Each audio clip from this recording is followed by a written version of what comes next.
Reciprocal of bulk modulus, मतलब bulk modulus जितना कम होगा वो उतना ज्यादा कंप्रेस किया जा सके, क्योंकि बल्क मॉडुलस बेसिकली बताता क्या है, आपको पता है कि जो बल्क मॉडुलस है वो बताता है स्ट्रेस अपॉन वॉल्यूमिक स्ट्रेन, तो F V upon A delta we.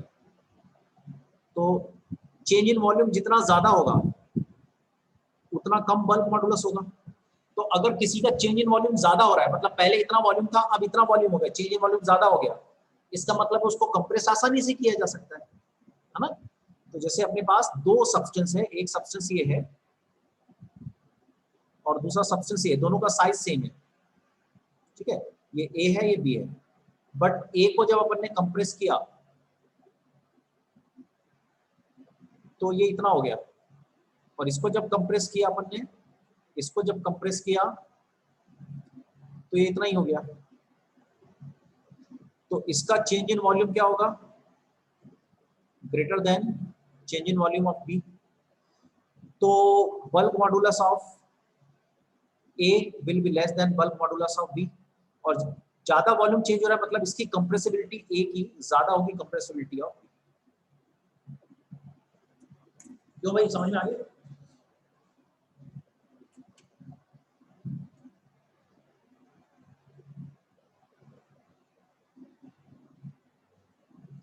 ठीक है, इतनी बात समझ में आ गई क्या?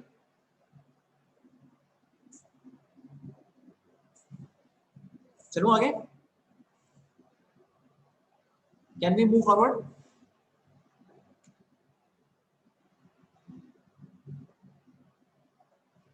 पर बताओ।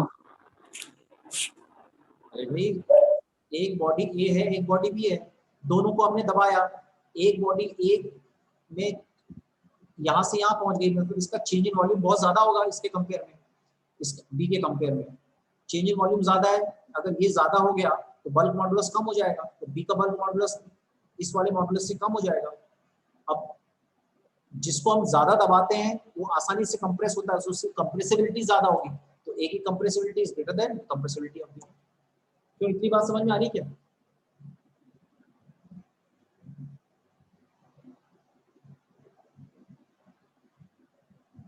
आगे अब समझ में? Yes sir. ओके, एक छोटी सी डेफिनेशन और है, उसको भी देख लो, और वो है पॉइजन रेशो। ये लिख रहे हो कि नहीं तुम लोग, साथ में नोट्स बना रहे हो ना? Yes sir. क्यों लिख क्यों नहीं रहे हो भैया? पॉइजन रेशो ये लिखना है ना, नोट्स बनाना है ना। यस सर, बना रहे।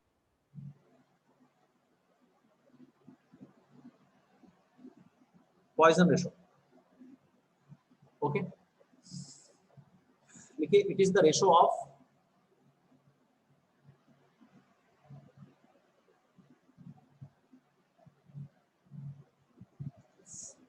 lateral strain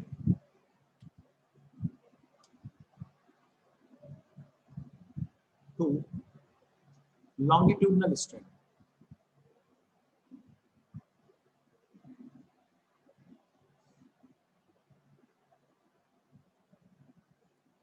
इसको पॉइजन रेशो को सिग्मा से शो करते हैं। ये होता है lateral strain to the longitudinal strain।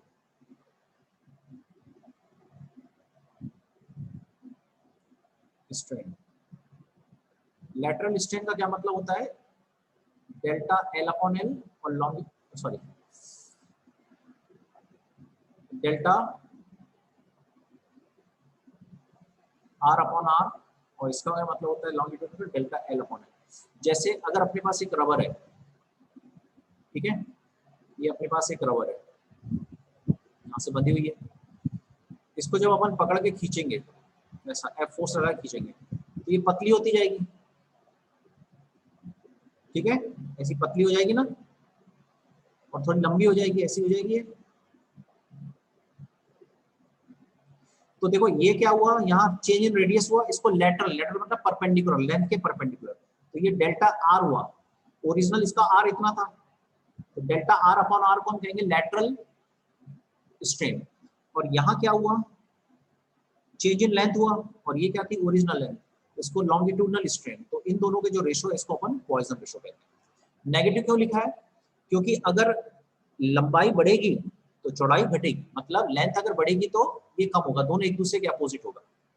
अगर किसी चीज को खींचूंगा तो पतला होगा, अगर कंप्रेस करूंगा तो मोटा होगा, तो दोनों एक दूसरे के अपोजिट है, इसलिए नेगेटिव साइन यूज हुआ है। पॉइसन रेशो समझ में आ गया क्या? Yes sir. ओके,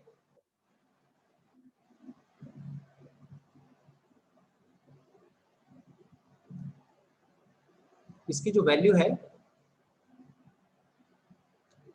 वो -1 टू +0.5 तक होती है थ्योरेटिकल, बट 0 टू 0.5 होती है प्रैक्टिकल। ये दो चीज याद रख लेना है बस। कैन वी मूव अप, आगे बढ़ो।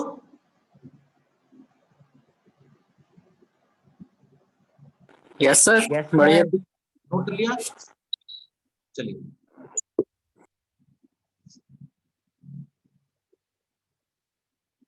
इसके बाद है stress versus strength curve.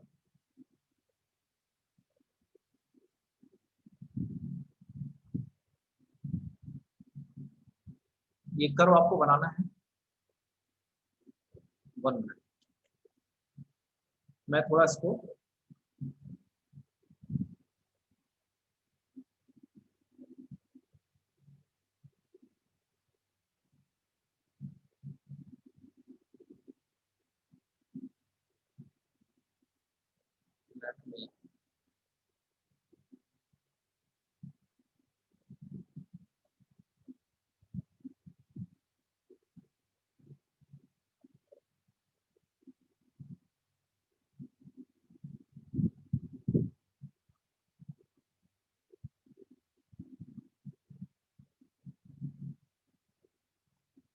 Let me figure ना बना के मैं इसको थोड़ा सा आपको बता देता हूँ, ठीक है।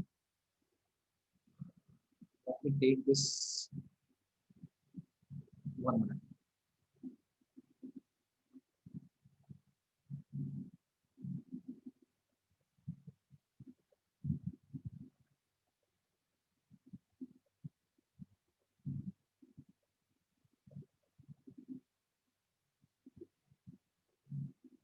वन सेकेंड में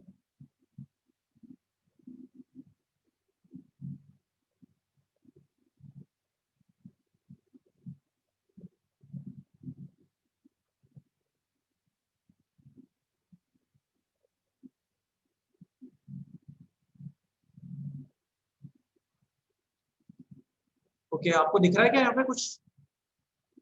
क्यों, ये फिगर दिख रहा है क्या? क्यों आई? Yes sir. ओके, तो स्ट्रेस वर्सेस स्ट्रेन कर्व अच्छे से दिख रहा है ना सबको? Yes sir. Yes sir. Okay, इसको जरा देखें। सर। अगर हमारे पास एक मेटल वायर है, जैसे ये मेटल वायर है, अच्छा हमको जनरली लगता है कि मेटल को खींच नहीं सकते, अगर बहुत ज्यादा वेट लगाए तो मेटल को धीरे धीरे खींचता है, हम हाथों से नहीं कर सकते, लेकिन वेट लटका लटका के उसको खींच सकते हैं। ये किसी भी मेटल के लिए, किसी मेटल के लिए स्ट्रेस वर्सेस स्ट्रेन कर्व है। अगर हम मेटल को लटकाएं ऐसा और उसमें फोर्स लगाते जाए तो उसकी लेंथ धीरे धीरे क्या होने लगेगी, इंक्रीज। तो एक तरफ रखे स्ट्रेन, स्ट्रेन मतलब स्ट्रेन क्या होता है, increase in length upon length, और दूसरी तरफ क्या रखे, फोर्स अपॉन इसका जो भी क्रॉस सेक्शन एरिया है, फोर्स अपॉन एरिया, तो स्ट्रेस। तो इस तरफ अपन ने स्ट्रेस रखा है, इस तरफ अपन ने स्ट्रेन रखा है, ठीक है। तो शुरू में क्या होता है, हुक्स लॉ आपको पता है, ये हमने देख लिया है। हुक्स लॉ क्या कहता है कि stress is directly proportional to strain, यही पढ़ा है ना हमने। तो देखो शुरू में क्या होता है, अगर हम खींचते जाते हैं मेटल वायर को, तो जितना आप स्ट्रेस बढ़ाते हो उतना ही स्ट्रेन बढ़ता है। तो बिल्कुल स्ट्रेट लाइन आ रही है, देखो ये स्ट्रेट लाइन आ रही है कि नहीं आ रही है, ये देखो दिख रहा है सबको, सबको दिख रहा है। ओ से ए तक स्ट्रेट लाइन आई है कि नहीं आई है, बोलो ना कुछ। यस सर, आइए। ओके, अब देखो ए को क्या कह रहे हैं अपन, प्रोपोर्शनल लिमिट। प्रोपोर्शनल लिमिट का क्या मतलब होता है, the limit in which Hooke's law is valid, that is stress is directly proportional to strength is called proportional limit. मैंने आपको बताया था हुक्स लॉ एक डेफिनेट वैल्यू तक ही अप्लाई होती है, उसके बाद हुक्स लॉ अप्लाई होना बंद हो जाता है। मतलब स्ट्रेस, और जैसे रबर आप लेते हो, जैसे रबर को लो, रबर को आप थोड़ा सा भी खींचोगे ना तो बहुत ज्यादा खींच जाता है, लेकिन मेटल में ऐसा होगा क्या, नहीं। तो मेटल में तो स्ट्रेस लॉ फॉलो होता है, हुक्स लॉ फॉलो हो रहा है, पर रबर में हुक्स लॉ फॉलो नहीं हो रहा है, क्योंकि इसमें तो थोड़ा सा खींचेंगे तो बहुत ज्यादा खींच जाएगा। तो हुक्स लॉ जहां तक फॉलो होता है उसको कहते हैं प्रोपोर्शनल लिमिट। तो ए तक जब किसी मेटल वायर को हम खींचते हैं तो एक लिमिट तक जितना स्ट्रेस बढ़ाते हैं उतना स्ट्रेन बढ़ता है, तो एक लिमिट तक स्ट्रेन लाने की। उसके बाद क्या होने लगता है, अब देखो ग्राफ थोड़ा पीछे ऐसा हो रहा है, इधर की तरफ हो रहा है। अच्छा बताओ, ये ग्राफ अगर इधर की तरफ झुक रहा है, इसका मतलब है ये स्ट्रेस है और ये स्ट्रेन है। तो इसका क्या मतलब है, देखो यहां से यहां तक कौन बढ़ता है, स्ट्रेन। इतना स्ट्रेन बढ़ाने के लिए बहुत थोड़ा सा स्ट्रेस चाहिए, यानी प्रोपोर्शनल नहीं आ रहा है, थोड़ा स्ट्रेन की तरफ झुक रहा है, मतलब थोड़ा सा स्ट्रेस लगाने पे स्ट्रेन बहुत ज्यादा बढ़ रहा है। तो शुरू में मेटल वायर क्या होता है, जब खींचते हैं तो जितना स्ट्रेस लगा रहे उतना स्ट्रेन बढ़ता है, उसके बाद एक लिमिट के बाद, जिसको प्रोपोर्शनल लिमिट कहते हैं, थोड़ा सा स्ट्रेस लगाने पे ज्यादा खींच जाता है, तो ए से बी तक वो ज्यादा खींच जाता है। ओके, अगर बी तक आप वायर को छोड़ दो तो उसी डायरेक्शन में ऐसा चलते चलते वो वापस वो पोजीशन पे आता है, मतलब स्ट्रेस उसका जीरो हो जाता है। मेरी बात समझ में आ रही है क्या, नहीं आ रही तो बताओ। आ रही है सर। हाँ, एक वायर को खींचा, छोड़ दिया तो वापस वो आ गया, फिर और खींचा और छोड़ दिया वापस आ गया। लेकिन स्ट्रेस और स्ट्रेन जहां तक प्रोपोर्शनल है उसको प्रोपोर्शनल लिमिट कहा। अब उसके बाद प्रोपोर्शनल लिमिट तो खत्म हो गई, मतलब स्ट्रेस और स्ट्रेन एक दूसरे के प्रोपोर्शनल ही रहे, एक ज्यादा एक कम हो गया। लेकिन उसके बाद भी कुछ समय तक वो लौट के वापस जरूर रहता है, जैसा था पहले वैसे ही वापस रहता है। तो बी को कहते हैं elastic limit. What is the meaning of elastic limit, it is the maximum stress up to which body completely recovers its original state after removal of deforming force। तो जब अगर B तक आप डिफॉर्मिंग फोर्स को हटा दो तो वो एग्जैक्टली ओरिजिनल पोजीशन में वापस आ जाएगी। अगर B या उसके बाद हटाया तो फिर वो यहाँ पे वापस नहीं आएगी, वो थोड़ा सा डिफ्लेक्ट हो जाएगी, मतलब उसमें कुछ ना कुछ स्ट्रेन बाकी रहेगा। स्ट्रेन बाकी रहने का मतलब है कुछ ना कुछ initial length, increase in length बाकी रहेगी। बोलो ये वाली बात समझ में आई क्या?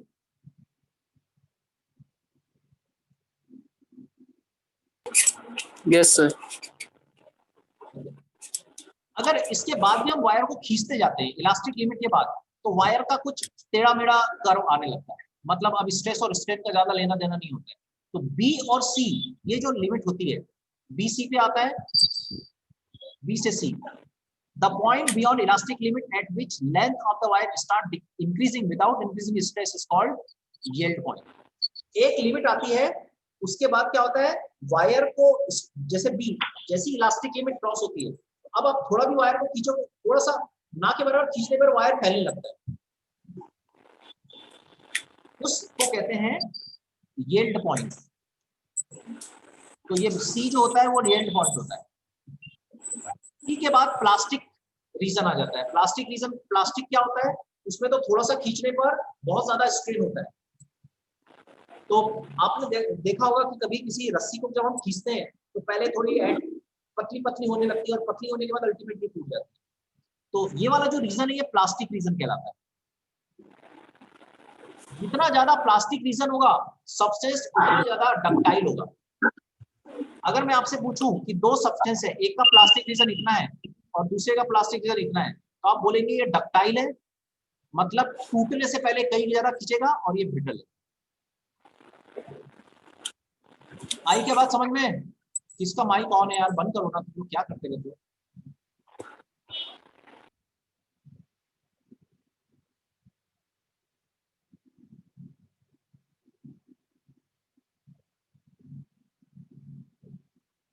ठीक है, क्यों इतनी बात समझ में आ गई कि यहाँ तक, डी तक समझ में आया क्या? CD is the plastic region. और उसके बाद अगर और खींचते जाते हो तो स्ट्रेस, अगर आप देखो ध्यान से, तो स्ट्रेस हम कम भी कर रहे हैं तो भी उसका स्ट्रेन बढ़ते जा रहा है, मतलब इतना ज्यादा उसमें खिंचाव आ जाता है, मॉलिक्यूल्स इतने दूर हो जाते हैं तो बिना कुछ किए भी खींचते खींचते अल्टीमेटली टूट जाता है। तो पहले प्रोपोर्शनल लिमिट तक हुक्स लॉ तक खींचता है, उसके बाद और लगाएं तो इलास्टिक लिमिट तक खींचता है, लेकिन यहाँ तक छोड़ने पर वापस आ जाएगा। इलास्टिक लिमिट के बाद जैसे खींचते हैं तो वो छोड़ने पर वापस नहीं आता है, थोड़ी सी उसकी लेंथ परमानेंटली बढ़ जाती है। ओके, तो प्रोपोर्शनल लिमिट के इलास्टिक लिमिट के बाद एक यील्ड पॉइंट आता है। यील्ड पॉइंट के बाद प्लास्टिक रीजन चालू हो जाता है, जहां पे वो पतला होना चालू हो जाता है, पतला पतला होना। और प्लास्टिक लिमिट भी जब क्रॉस होता है तो एक ऐसी स्थिति आती है जहां बिना कुछ किए वो फैलने लगता है और अल्टीमेटली टूट जाता है। तो ई को कहते हैं फ्रैक्चर पॉइंट। कुछ आया समझ में क्या?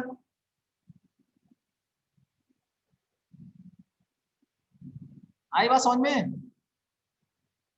यार तुम लोग बोल नहीं रहे हो क्या? आज क्या बात हो रही है?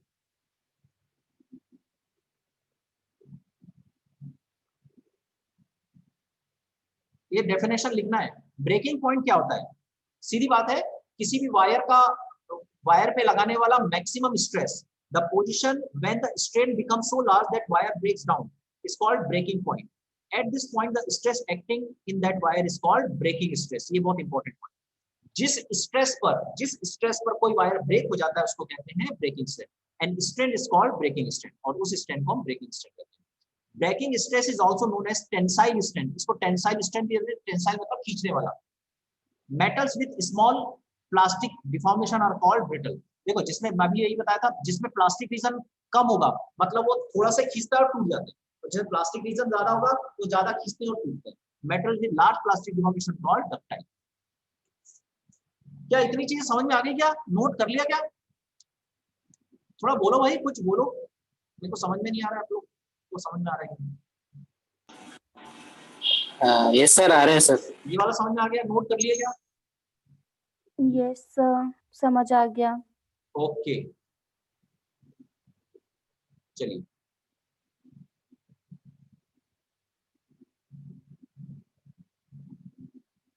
तो should we move to the next topic?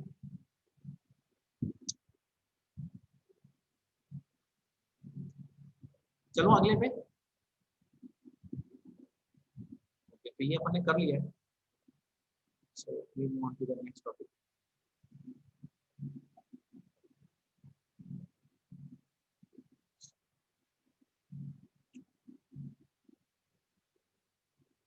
एक डेफिनेशन और है, ये मैंने आपको बताया था कि रिलैक्सेशन टाइम बताया था कि इसकी डेफिनेशन बताई थी क्या?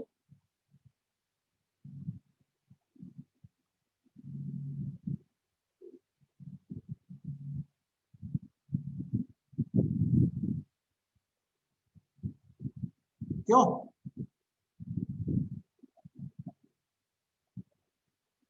आज कोई बोल नहीं रहा है यार, क्या बात हो गई? बोलो, चैट वैट में बोलो ना थोड़ा। रिलैक्सेशन टाइम बताया था क्या मैंने? देखो, किसी वायर को अगर आप खींचते हो ना, जैसे ये वायर है, इसको अगर मैंने खींचा दोनों तरफ से तो ये थोड़ा सा खींच जाता है इधर, ठीक है?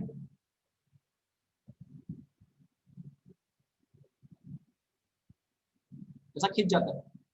अब ये खींच जाता है, इसको अगर थोड़ी देर छोड़ दें तो इस अगर इसका बार बार यूज करते जाए तो इसमें थकावट आ जाएगी, जिसको इलास्टिक फैटिक कहते हैं।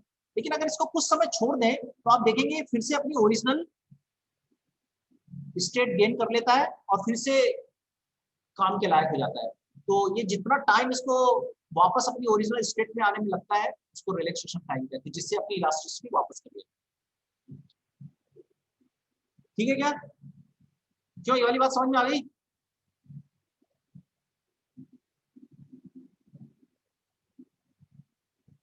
क्या बोल रहे हो तुम लोग?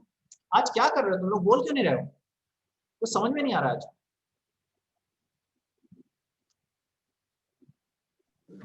सर बोल रहे हैं ना। और थोड़ा ये वाला यहाँ तक आ गया? क्लियर है क्या? यहाँ तक क्लियर है क्या? Yes sir.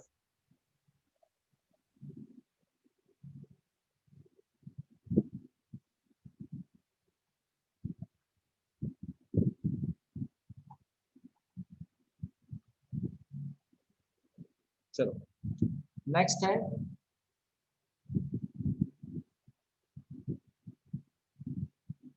एक और छोटी सी चीज है जिसको समझना पड़ेगा, इलास्टिक हिस्टेरिसिस।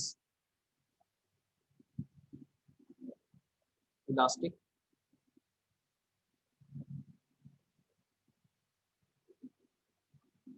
देखो, ये हिस्टेरिसिस जो है वो ग्रीक वर्ड है जिसका मतलब होता है energy loss.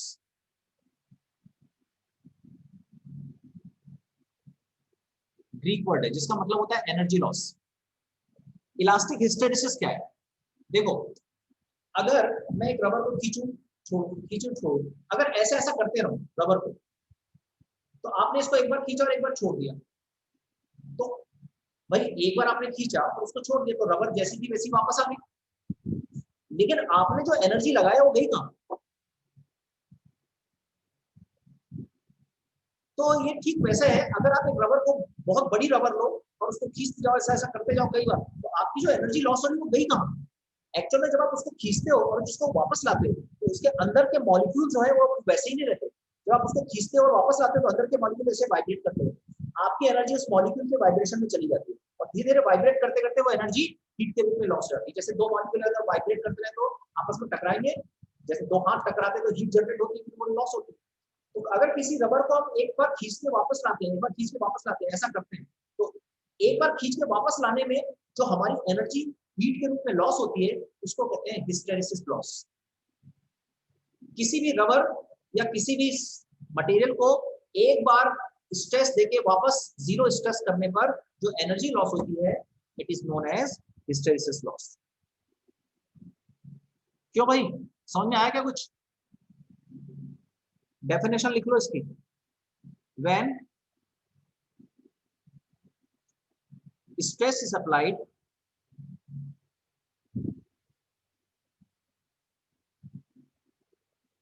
to a body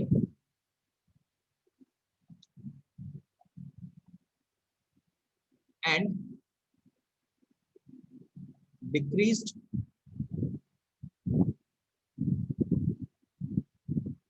sorry ऐसा ना लिखो, अलग लिखो।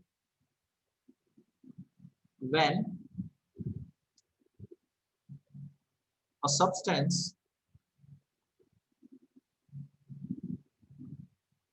is stressed and relaxed, relax मतलब वापस छोड़ देना, so that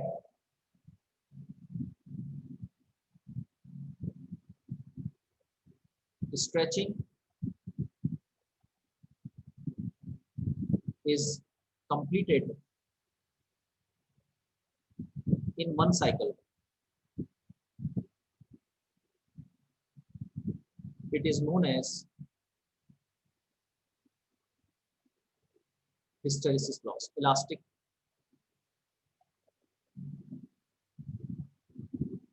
hysteresis.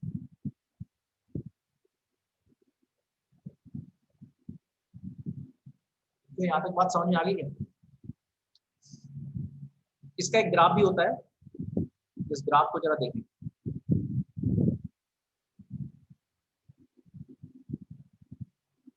यहाँ पे अपन लिखते हैं स्ट्रेन, यहाँ लिखते हैं स्ट्रेस।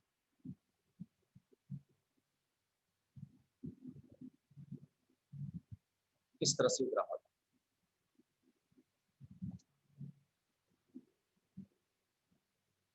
क्या मतलब हुआ देखो, जैसे जब मैं स्ट्रेस बढ़ाना चालू किया तो स्ट्रेन भी बढ़ रहा है, तो ये देखो इस कर्व को फॉलो कर रहा है,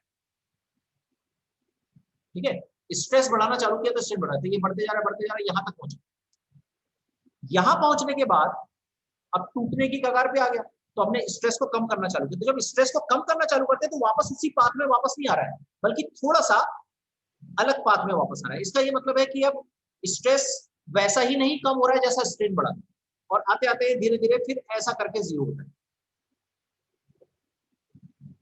ठीक है। तो ये जो, इसको थोड़ा सा और मैं अच्छे से बना दे दूं ये वाले ग्राफ, तो आपको शायद और अच्छे से समझ आएगा। एक सेकंड, इसको थोड़ा अच्छा वाला ग्राफ बनाइए, ऐसा वाला ग्राफ बनाइए, वो थोड़ा ज्यादा बेटर होगा आई थिंक। ये वाला ग्राफ ज्यादा बेटर होगा।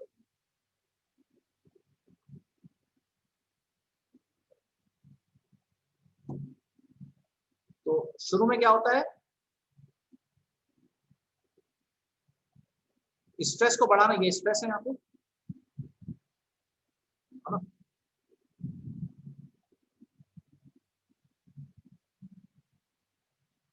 तो और यहाँ स्ट्रेन, तो स्ट्रेस को बढ़ाना चालू किया तो स्ट्रेन ऐसा बढ़ा बढ़ा, एक लिमिट के बाद अब बस लास्ट कगार पे आ गया। अगर छोड़ते तो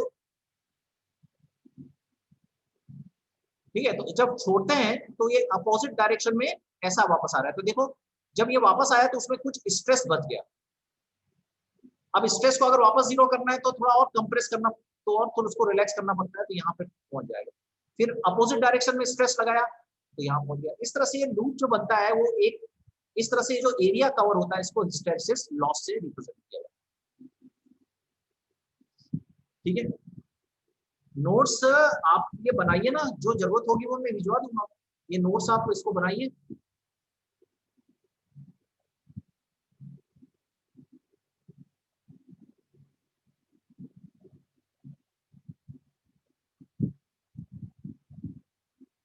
क्यों भाई, यहाँ तक समझ में आ गया क्या? क्या आगे चले हम लोग?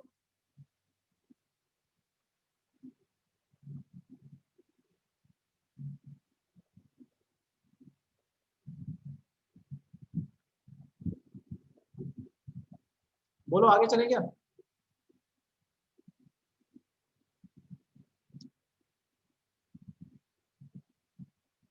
नहीं, जो लिख रहे हैं वो सफिशिएंट है, इसके अलावा की जरूरत नहीं है। एनसीईआरटी पढ़ सकते हो आप, बस इतना सफिशिएंट। जो लिख रहे हैं उसके अलावा एनसीईआरटी पढ़ो बस।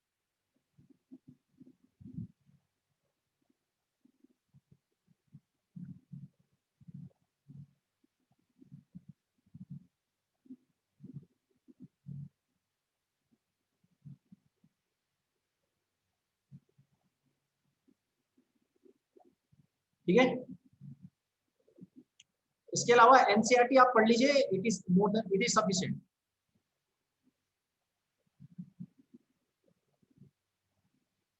आगे बढ़े क्या हम लोग? क्यों भाई, नेक्स्ट पे चले? ये आ गया हिस्टैरिसीस लॉस समझ में? हिस्टैरिसीस लॉस क्या होता है, एक बार रबर को खींच के या किसी मेटल वायर को खींच के वापस जब छोड़ देते हैं तो जब वापस आता है तो इस पूरी प्रोसेस में जो एनर्जी लॉस होती है that is known as hysteresis loss. बोलो भाई, अरे कुछ बोलो यार, तुम लोग आज पता नहीं क्या कर रहे हो।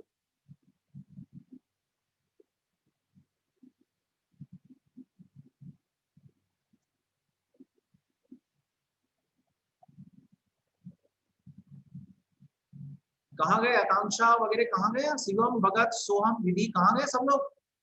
साक्षी, अभिषेक, सर यही है, सुन रहे हैं। तो कुछ बोलो ना, मैं पूछ रहा था कि समझ में आया कि नहीं, कोई बोल ही नहीं रहा है यार, सब बैठे हुए। कहाँ तक समझ में आया, क्या हुआ? आगे बढ़ जाऊं मैं बिना कुछ सोचे थे?